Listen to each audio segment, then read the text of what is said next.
Hey guys, yesterday I built a bench that we got from IKEA. Today I'm going to go ahead and build a shelf. We got two of them. I'm just going to show you one, and I'm going to get to that right about now.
Hey guys, so in about 30 minutes we got the shelf put together, and you can see we've got it standing up. That's how we're going to put it in the boys' bedroom.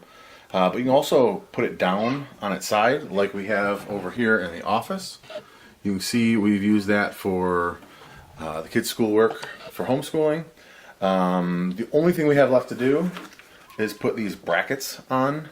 They screw into the side, and then you can screw it into the stud in the wall so that if the little one were to try to climb up it like a ladder, it wouldn't fall over on top of him. So we've got one more to build. I'm not going to bore you with that build video, but we'll see you guys in the comments.